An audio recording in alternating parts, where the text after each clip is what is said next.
You tie the final knot on the bandage. The golden retriever wags his tail and you can't help but smile. You hand Mrs. Higgins the leash. She thanks you for staying late, hands you a check, and leads the dog out into the rainy night. You lock the front door and you flip the sign to closed. It's been a long shift, 12 hours on your feet. A fist slams against the glass. You look up. A man stands at your door. He's soaked, shivering, wild-eyed. He isn't holding a leash. He's holding a friend. The friend is slumped over his shoulder, one arm dangling limp, the other pressing a red towel against his stomach. The towel is soaked through. You can see it dripping onto the sidewalk, mixing with the rain. You wave them away, and you point to the hospital down the street. It's only 4 blocks away. They have real doctors there. You're just a veterinarian. They have real equipment and real medicine. The man shakes his head. He pulls a pistol from his jacket, and he taps it against the glass. You unlock the door. They stumble inside, and suddenly your quiet clinic is in chaos. Mud on the tile, water pooling by the door, and blood. Blood on your clean floor, leaving a trail from the entrance to the exam table.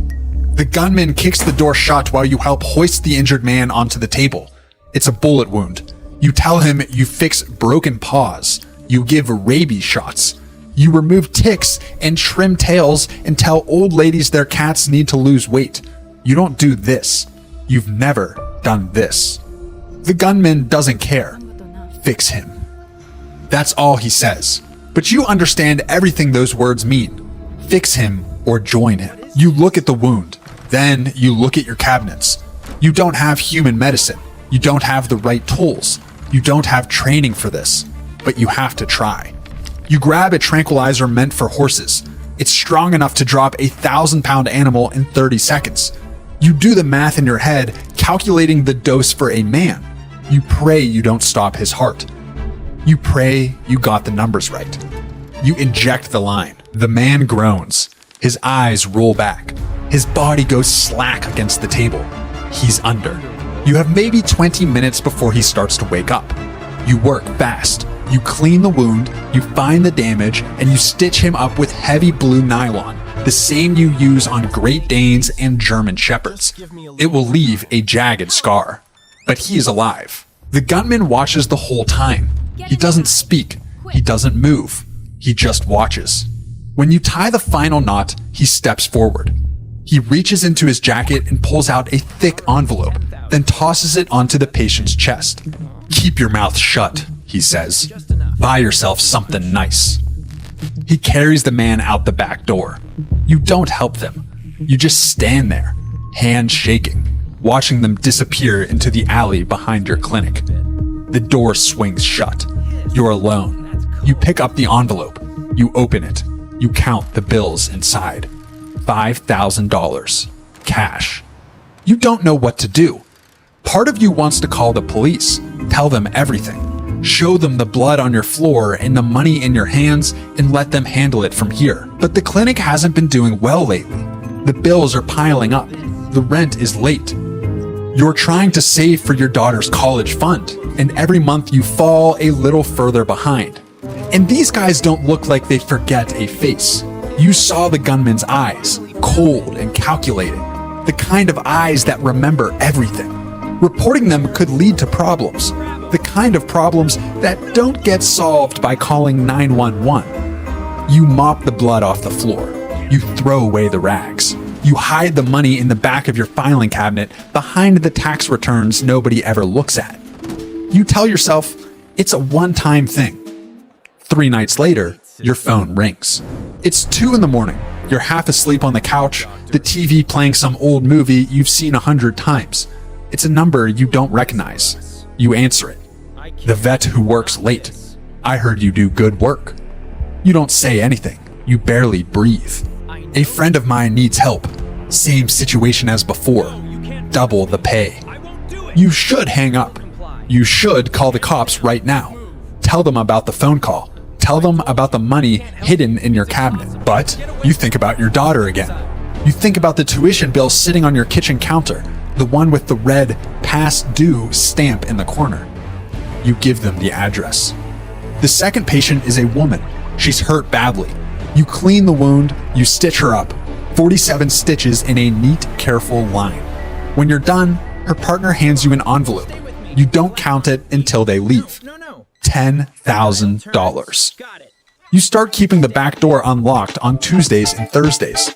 Word spreads. You don't know how, and you don't ask, but it does. A man with a shattered kneecap shows up on a Tuesday. You set the bone with a splint meant for Bernese mountain dogs, wrapping it tight, telling him to stay off it for 6 weeks. A woman with burns on her palms comes on a Thursday. She says she grabbed something hot.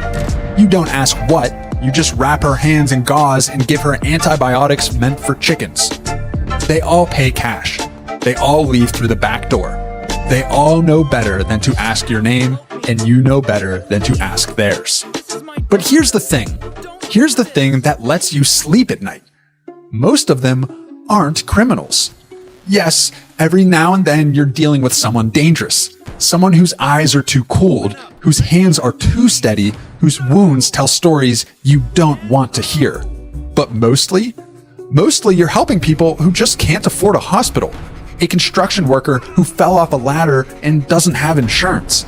A mother who burned herself cooking dinner and can't miss work for a doctor's visit.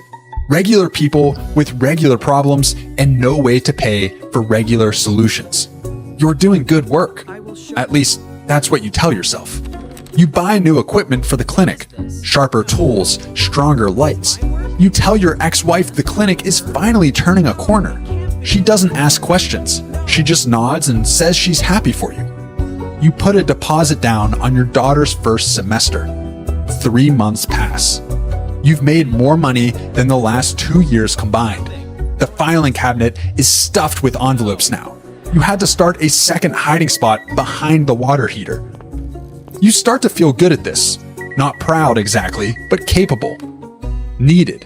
Like you finally found the thing you were meant to do. That's the first mistake. It's a Thursday. You finish with a patient around 2 a.m. Dislocated shoulder. Easy job. Pop it back in, wrap it tight, hand them the painkillers, and collect the cash. You walk them to the back door. You watch them disappear into the night, and you lock up behind them. You grab your keys. You head out to the back lot where your car is parked. You notice the black van too late.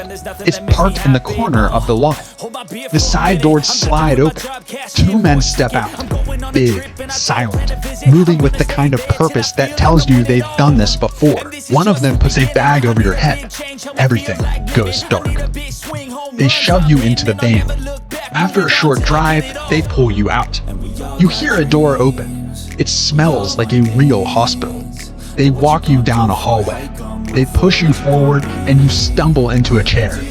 Someone cuts the zip ties. Your hands are free, but you don't move. The bag comes off. You're in a room with glass walls. Beyond the glass, you see medical equipment that looks more expensive than your entire clinic. An operating table in the center with a body on it. A man in a suit stands in front of you. "You're the vet," he says. He turns and points. That man needs help. You look at the person on the table. You recognize him. Everyone in this city would. He's the man who owns the ports. He's the man who owns the police. The man who owns everything that moves through this city after dark. The crime lord. He seems very sick. You shake your head. You tell them you can't do this. You explain that you fix dogs, cats, the occasional wound from someone who can't go to a hospital. But this is different. This is beyond you. The man in the suit doesn't blink. "You've kept people alive in the last 3 months," he says. "You did that with horse pills and fishing wire in a clinic meant for poodles." He steps closer. "This is just one more mammal." You tell him it's different. You tell him this man needs a real hospital, a real surgeon, someone who went to medical school and did a residency and knows what they're doing. "Hospitals ask questions," he says. "They file reports, they call authorities. We don't like questions." A guard steps forward. You didn't even notice him before. He was just a part of the background.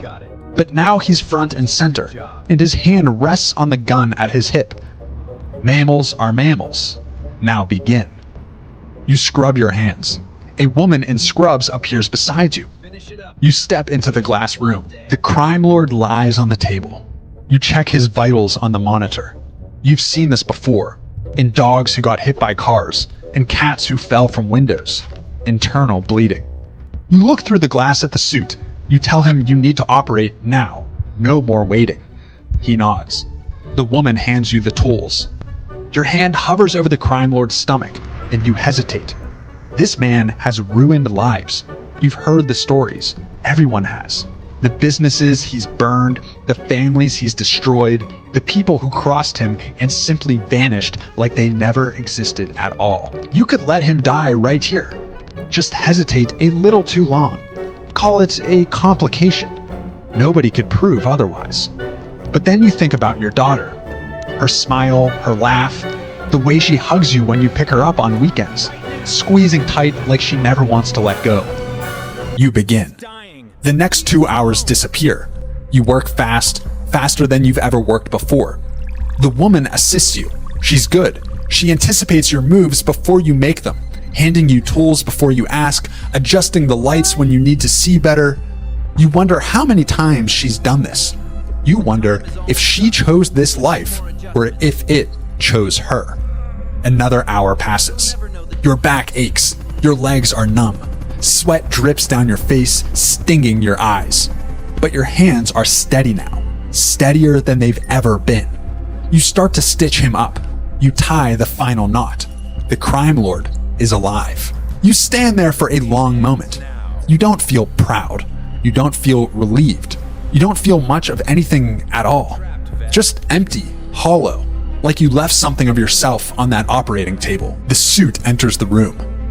Better than I expected. You pull off your gloves. You drop them in the bin. You tell him you're finished. You ask for a ride home. You want to see your daughter. You want to sleep in your own bed. You want to forget this night ever happened. The suit doesn't move. Soon, he says. He presses a button on the wall. The glass walls turn white. You can't see out anymore. You spin around. The door is sealed. You push against it. Nothing. You pound your fists against the glass. Nothing. You turn around slowly, your heart pounding in your chest. The crime lord's eyes are open. He looks at you the way a cat looks at a mouse. He smiles. You saved my life, he whispers. His voice is weak. You nod. You tell him you did what they asked. Now you need to leave.